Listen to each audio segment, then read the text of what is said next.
Hello दोस्तों, economics पर review में आप सभी का फिर से स्वागत है। तो चलिए सेमेस्टर थर्ड 22-26 के जितने भी हमारे इकोनॉमिक्स में मेजर पेपर 4 का पढ़ रहे हैं, जो आपका 25 तारीख को मेजर पेपर 5 का एग्जाम है। ठीक है ना दोस्तों, कब है मेजर पेपर का 5 का 25 तारीख को। ठीक है ना, 25 तारीख को जिनका भी एग्जाम है हमारे प्लेटफॉर्म पे जो है play list economics semester third का बना हुआ है, जिसमें आप सभी को लेकर 1 से लेकर 15 क्वेश्चन नंबर पूरा आपको इंपॉर्टेंट क्वेश्चन, सारे इंपॉर्टेंट क्वेश्चन है। अगर ये 15 क्वेश्चन आप पढ़ लेते हैं तो आप समझिए कि इकोनॉमिक्स मेजर पेपर 4 का एग्जाम में एकदम फुल मार्क्स लाने की पूरी संभावनाएं हम रही है। तो जाइए, आपको तुरंत प्लेलिस्ट पूरा देख लेना। आपके पास आज से कल तक समय है। आज से आप लोग जितने भी वीडियो है पूरी शुरू से अंत तक देखिए, एकदम 15 वीडियो पढ़िए और एकदम एग्ज़ाम पार कर लिए। जस्ट मेरा यही सजेशन है, और इससे ज़्यादा सजेशन नहीं देंगे, क्योंकि एग्ज़ाम में बस एक दिन बचा हुआ है। 24-25 को आपका एग्ज़ाम है। तो जितने भी हमारे 25 के एग्जाम के हैं, तो आपको सिंपल अब जाना है, प्लेलिस्ट खोलना है, डायरेक्ट सुबह से रात जितना टाइम लगे आपको देख लेना। कोई बुक आपको पढ़ने की ज़रूरत नहीं है, बस हमारे वीडियो को आप देख लीजिए, पास हो जाएंगे, ये हमारी गारंटी है। अगर नहीं है तो अनसब्सक्राइब कर दीजिएगा एग्जाम के बाद, बस यही हम कह सकते हैं।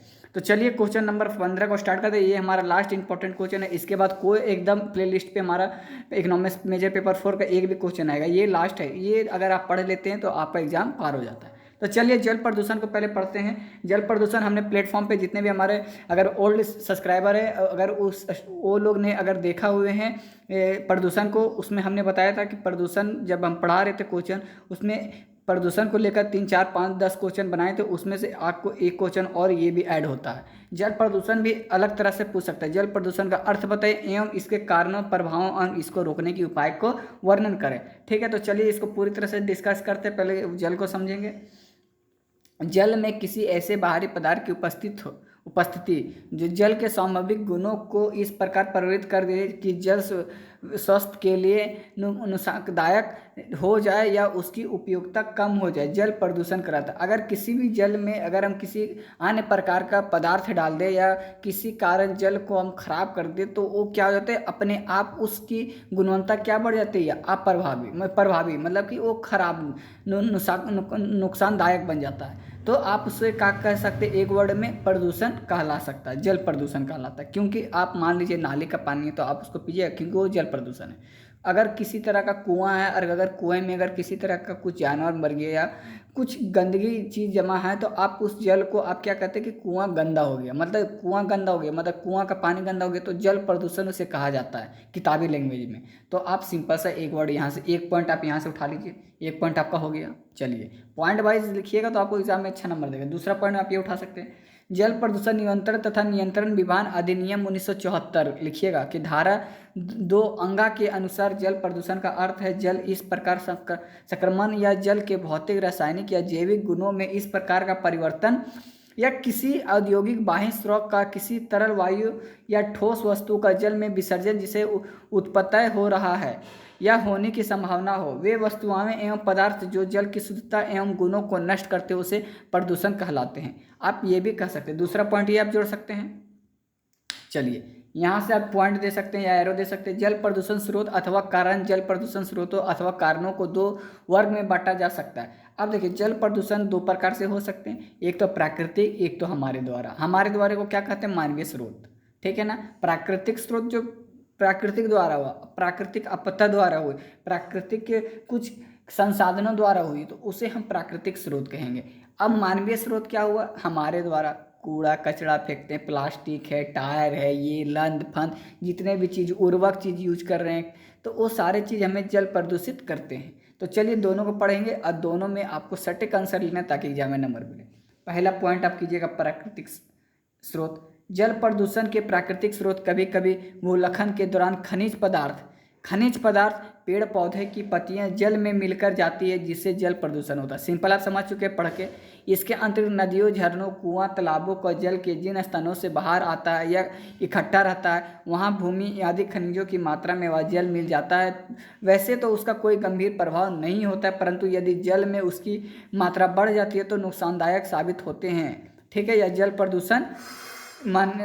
प्रदूषण के मानवीय स्रोत के सॉरी यहाँ तक आप इसको जल प्रदूषण प्राकृतिक द्वारा आप लिख सकते हैं कि अगर प्राकृतिक खनिज के द्वारा प्रदूषण हो रही है, किस तरह हो रहा है, तो उदाहरण या जैसे आप लिख सकते हैं, जैसे कि पेड़ पौधे टूट गए, सड़ गए, गल गए, पेड़ पौधे के पत्ते से गिरे उरे अगर एक जगह ज़्यादा मात्रा में अगर इकट्ठा हो जाते हैं और वो धीरे धीरे जल में जाके मिल जाते हैं, मान लीजिए झरना हो गया, नदी हो गया, तालाब हो गया, वहाँ पे टूट गया, वहाँ पे सड़ गया, वहीं पे ढेर होता, उस जल में अगर वहीं रह गया तो ज़्यादा मात्रा में अगर रह गया तो उस जल को पूरी तरह से खराब करता है, कीड़ा मकोड़ा होने लगता है वहाँ पे आसपास में, क्योंकि रॉ मटेरियल है, पेड़ पौधा है। तो आपको वहाँ जब ये सारी चीज़ें होंगे तो वहाँ जो भी जल है वो खराब हो जाएंगे, उपयोग लायक नहीं होंगे।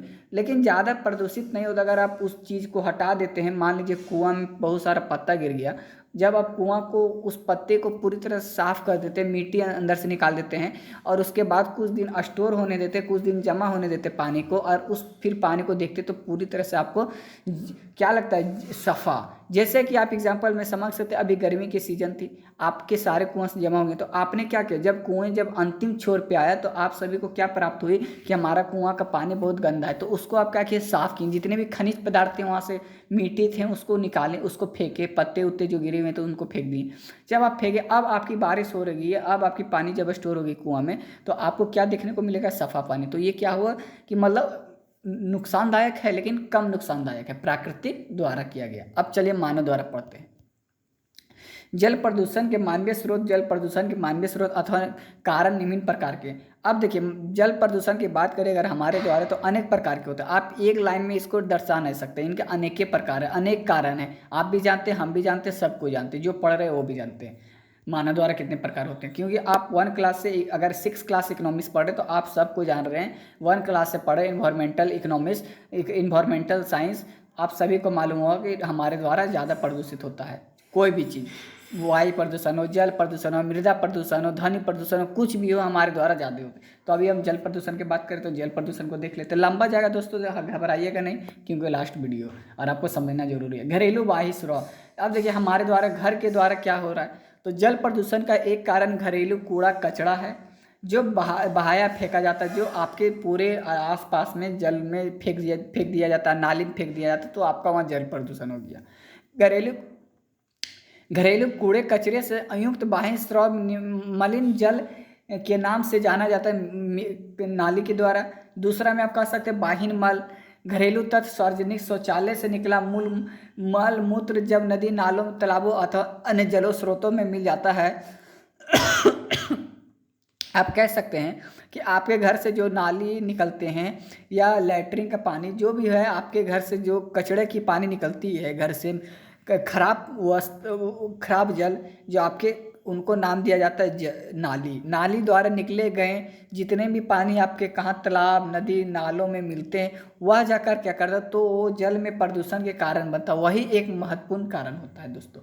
यह भी देखा गया कि जल संसाधनों द्वारा जल आपूर्ति के लिए जो पाइपलाइन बिछाई जाती है वे जगह जगह पर फट जाती है, जिनके कारण क्या होता है कि उनका संपर्क हो जाता है नाला नाली से, क्योंकि वो भी सप्लाई पानी हमारा को कंटिन्यू फ्रेश जगह से नहीं जाता, वो भी नाला कचड़ा से ही होते हुए जाता है, या कहीं कचड़ा हो गया तो उससे भी हमारा क्या होता है, जल प्रदूषण होता है। ऐसी स्थिति में जिन क्षेत्रों में इन पाइपलाइनों को नहीं द्वारा पानी पहुंचाया जाता है वहाँ के निवासियों को गंदा जल प्राप्त होता है। आप कहीं देखे होंगे कि आपके मोहल्ले में अगर सप्लाई पानी आ रहा है तो कहीं फट जाने के कारण वो गंदा पानी आ रहा है, टंकी द्वारा गंदा पानी नहीं भेजा जा रहा है, वो कहीं फट गया नाली या अंदर में ही मिट्टी के अंदर ही अगर कहीं पाइप लीकेज है तो वहाँ से मिट्टी घुस रहा है, उससे भी जल प्रदूषण आपका हो रहा है।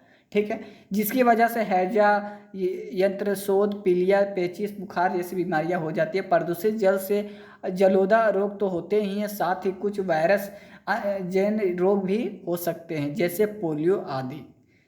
ठीक है ना। अब तीसरा में हमारे घर द्वारा किस तरह होता है, हमारे द्वारा अभी मानव द्वारा पढ़ रहे हैं। कृषि बाह्य एग्रीकल्चर द्वारा भी किस तरह से होता है। कृषि बाह्य जल प्रदूषण का एक प्रमुख कारण बन चुका है। कृषि बाह्य 3 रूपों में बांट सकते हैं। अब कृषि को भी हम 3 प्रकार में बांट चुके हैं। आप इसको 2 प्रकार में भी लिख सकते हैं एग्जाम में, लेकिन 3 प्रकार हम पढ़ा देते हैं ताकि आपको 2 प्रकार याद रहे। एक प्रकार भी लिखते तो आपको एग्जामिनर समझ जाएगा आप तेज है। उर्वरकों के उपयोग से निरंतर वृद्धि, कृषि उपज बढ़ने के लिए उर्वरक का प्रयोग किया जाता है। उर्वरकों को अतिरिक्त मात्रा में वर्षा जल के साथ धीरे धीरे नदियों, तालाबों, झीलों एवं झरनों में पहुंच जाती है, जिससे सॉल फास्टफूडन होता है, जिसके कारण परिणाम स्वरूप जल की प्रदूषण वृद्धि हो जाती है। ठीक है, आप एक पॉइंट ये भी लिख सकते हैं। दूसरा बिंदु में आप लिख सकते हैं कीटनाशक एवं रोगनाशक दवाइयों का प्रयोग करते हैं हम लोग कृषि कार्य में, जिसके कारण क्या होता है, पेस्टिसाइड्स का उपयोग किया जाता है। ये अपशिष्ट पदार्थ बहकर नदी नालों में बह जाते हैं तो जल प्रदूषण के कारण बन जाते हैं। धौत के अधिकांश कीटनाशक पारा संख्या सीसा, क्लोरीन, फ्लोरीन, फास्फोरस, आर्सेनिक जैसे पदार्थ का प्रयोग किया जाता है। इससे जल प्रदूषण को गंभीरता से सहज के अनुमान लगाया जा सकता है। आप इसको एग्जाम्पल में कैसे लिख सकते हैं, मान लीजिए आपका खेत लगा हुआ, खेत में आप कीटनाशक दवाएं लगाएं या फर्टिलाइजर उर्वरक का जब आप प्रयोग करते हैं तो आपके वहाँ आसपास में जो खेत से निकले हुए पानी जब बरसात के समय आप छींटते हैं तो जब वो पानी निकलते तो किसी नली में जाता, नाला में जाता या आसपास के तालाबों में मिल जाता, तो उस तालाब में जमी हुई पानी को जो आपके उर्वरक दवाइयाँ यूज की जा रही है वो दवाइयाँ क्या करेगी, जो जल प्रदूषित, जहाँ वो जल जाके मिलेगी वो दवाइयाँ, वो भी जाके प्रदूषित हो जाते हैं। खेत भी प्रदूषित हो गया, जल भी प्रदूषित है, मृदा प्रदूषण भी हुआ और जल प्रदूषण भी हुआ। आप ये मृदा प्रदूषण में भी आप ये पॉइंट को जोड़ सकते हैं, कीटनाशक वाला। ठीक है दोस्तों, देखिए 2 पॉइंट हम पढ़ा रहे हैं, एक क्वेश्चन में 2 आंसर मान रहे हैं आप, इसलिए बोलते हैं वीडियो को हमारे आराम से आप देखिए। दोषपूर्ण कृषि पदार्थों के कारण मृदा क्षरण, दोषपूर्ण कृषि पद्धतियों के कारण जल मृदा क्षरण होता है। मान देखिए, अब जल है जो मिट्टी से भी जुड़ा हुआ, तो बहुत ही मिट्टी नदियाँ, तालाबों आदि जल स्रोत में पहुंचकर उसके तल में कीचड़ के रूप में बैठ जाती है। इस प्रकार से कीचड़ भी जल प्रदूषण हो जाता है। देखिए, जब आसपास के जब तालाब होते, खेतों जब आप करते हैं आसपास में तालाब पोखर बने हुए रहते हैं, तो उसमें क्या होता है कि खेतों को पानी ही वो उस पर स्टोर किया जाता है। जब खेतों के बरसात होती है तो बरसात में जब आप दवाई छींट रहे हैं तो उस दवाई क्या कर रहा है, माटी हल्का हल्का धीरे धीरे बहते बहते वो कहाँ जा रहे हैं, आप पोखर की ओर उसकी नाली बनाते हैं। तो जब वो पोखर या तालाब में जब वो पानी जाती है तो क्या होता है कि वो पोखर के जब तरल पे जो मिट्टी रहती है निचली भाग वाली, तो वो क्या हो, जब वहाँ पे कीटनाशक डाला जाएगा तो उसमें उर्वरक मिट्टी है नहीं, तो वो एक कचड़े के रूप में ही अपना स्थान बनाएगा। तो यही हमारा दोषरूपण कृषि पद्धतियों का कारण मृदा क्षरण है। ठीक है, देखिए हमारा समझाना बहुत ईजी है लेकिन आपको समझना जरूरी है। चौथा में आप लिख सकते हैं, अभी हमारा वहाँ तक खत्म हो गया, आप चौथा जाइए। औद्योगिक वाहन इंडस्ट्रियल द्वारा किस प्रकार से आपको प्रदूषित करते हैं जल प्रदूषण। अगर आप आसपास में आपके अगर फैक्ट्री है तो आप समझ सकते हैं कि उसके अगल बगल में पूरी नाली जैसा बना रहता है, पूरी जल जमा रहती है, तो वो जल क्या है, प्रदूषण हुआ। किसके द्वारा हुआ भैया, औद्योगिक द्वारा हुआ, इंडस्ट्रियल द्वारा हुआ। अधिकांश यंत्र में जल का भारी मात्रा में उपयोग किया जाता है तथा इन संयंत्रों में भारी मात्रा में अपशिष्ट पदार्थ भी बहते हैं के रूप में निकलते हैं। संयंत्रों में जल की आवश्यकता के कारण ही उद्योग की नदियों एवं जलाशयों के किनारे स्थापित किया जा रहा है। इससे न केवल उद्योग के लिए आवश्यक जल आपूर्ति आसानी से हो जाती है, वरना अपशिष्ट पदार्थों को भी जलाशयों के वाहन में भी आसानी होती है। अपशिष्ट औद्योगिक पदार्थ के अनेक प्रकार के अधिक तत्व, लवण, क्षार, वाष्प, तेल आदि रासायनिक तत्व विद्यमान रहते हैं, जिनके जलाशयों से बहने से जल प्रदूषण की गंभीर समस्या उत्पन्न हो जाती है। 5वां पॉइंट आप लीजिएगा, तेल प्रदूषण के कारण भी हमारा होता है। तो तेल से भी जल प्रदूषण होता है। यह प्रदूषण सामान्यतः तब होता है तब जब उद्योग तैलीय पदार्थ जल में छोड़े जाते हैं। तेल प्रदूषण नदियों की अपेक्षा समुद्र में अधिक होता है। समुद्र में तेल प्रदूषण अधिक होने के कारण जब तेल बह जाता है, जलाशय में तेल चढ़ाया जाता है अथवा उतारा जाता है, तब तेल बह जाकर दुर्घटनाग्रस्त हो जाते हैं। जलयानों द्वारा अपशिष्ट तेल समुद्र में छोड़ दिया जाता है या समुद्र के किनारे तेल की कुएं उनमें लीकेज हो जाता है, तब भी जल प्रदूषण होता है। तो तेल से बहुत कम जल प्रदूषण होता है, ये मिनिमम है, माइनर है, लेकिन आप ये पॉइंट को भी दर्शा सकते हैं। 6, तापीय प्रदूषण। अब देखिए तापमान से किस तरह से होता है, तो यह प्रदूषण मुख्यतः रेडिएटरों, भाप, परमाणु चयन संयंत्रों द्वारा होता है। इसके अंतरिक्ष समुद्र में किए जाने वाले परमाणु विस्फोट संबंधित परीक्षणों के कारण में समुद्र में कारण से क्या होता है, जल प्रदूषण होता है। रिटायरों के अतितापमान के कम करने के लिए जल उपयोग किया जाता है और उस पुनः जल स्रोत में छोड़ दिया जाता है, जिससे जल का ताप हानिकारक वृद्धि हो जाती है, जिससे तापनीय प्रदूषण होता है। देखिए कहने का मतलब, आप किसी विस्फोटक चीज़ बनाएं, आप उसको एक्सपेरिमेंट कहाँ करते हैं, धरती अगर खाली जगह ठीक है या समुद्र अगर आसपास में, तो समुद्र में ही कीजिएगा, जल में ही कीजिएगा। जब वो जल में कीजिएगा तो क्या होता है, वहाँ पे जब वो विस्फोट है तो उससे निकली हुई पदार्थ क्या होते हैं, जल प्रदूषण करते हैं। अब क्या होता है, रेडियोधर्मी अपशिष्ट या अपत, इसके द्वारा किस तरह होता है? विकसित एवं कुछ विकासशील देशों में क्या होता है, द्वारा विविध उद्देश्य के लिए परमाणु परीक्षण किया जा रहे हैं। प्रशिक्षण के दौरान असंख्य छोटे छोटे रेडियोधार्मिक कण वायुमंडल के में दूर दूर तक फैल जाते हैं और ये कण धीरे धीरे जमीन पर गिरते हैं, जिस फॉल आउट कहते हैं। ये रेडियोधार्मिक अपवाद पृथ्वी पर गिरकर अंत जल स्रोतों में पहुंच जाते हैं। इस प्रकार से दूषित जल को उपयोग मानव द्वारा करने पर रेडियोधार्मिक पदार्थ शरीर के विभिन्न अंगों में जाकर क्या होते हैं, हानिकारक प्रभाव डालते हैं। चलिए, ये हो गया। अब देखते हैं प्रदूषण के अन्य कारण। जल प्रदूषण के कुछ अन्य कारणों में मृदा जल, आधे जल, स्व बहाना, अस्थिर विसर्जन करना, साबुन लगाकर नहाना एवं कपड़े धोना, नदियों किनारे मलमूत्र का त्याग करना, धार्मिक अंधविश्वासी आदि शामिल हैं। ये भी हमारे जल प्रदूषण के कारण बनते हैं। और नीचे देखिएगा, जल प्रदूषण के अप्रभाव क्या होते हैं। जल प्रदूषण का प्रभाव बहुत ही खतरनाक होता है। इससे मानव तो पूरी तरह प्रभावित होती ही है, जल जीव जंतु, जलीय पदार्थ तथा पशु पक्षी भी प्रभावित होते हैं। पहला पॉइंट में आप लिखिए, जल जीव जंतुओं पर प्रभाव। जल जीवों प्रदूषित जल को बहुत बुरा प्रभाव पड़ता है। जल प्रदूषण से जल में कई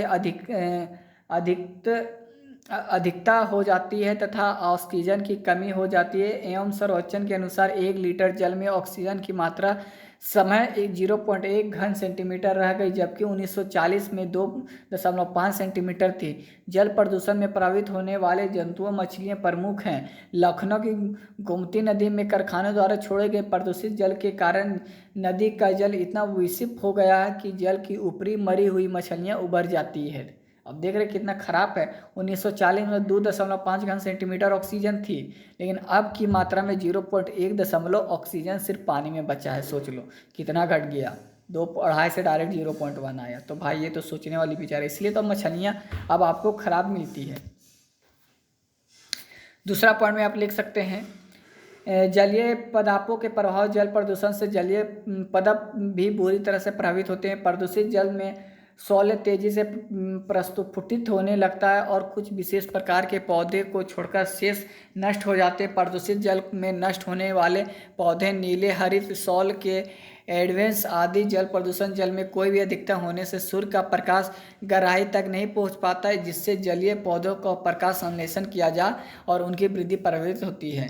ठीक है, चलिए तीसरा पॉइंट आता है, पशु पक्षियों पर प्रभावित। प्रदूषित जल में पीने से पशु पक्षियों के तरह तरह बीमारियां हो जाती है। चौथा में आप लिख सकते हैं, मानव का प्रभाव। प्रदूषित जल का सबसे भयंकर प्रभाव मानव स्वास्थ्य पर पड़ता है। विश्व स्वास्थ्य संगठन के अनुसार संपूर्ण विश्व में प्रतिवर्ष 1,50,00,000 व्यक्ति प्रदूषित जल के कारण मृत्यु के शिकार हो जाते हैं। 5 लाख बच्चे मर जाते हैं। भारत में प्रति लगभग 360 व्यक्ति की मृत्यु हो जाती है। अस्पतालों में मृत्यु होने वाली रोगियों को 50% से ज़्यादा है जिनका रोग कारण प्रदूषित जल है।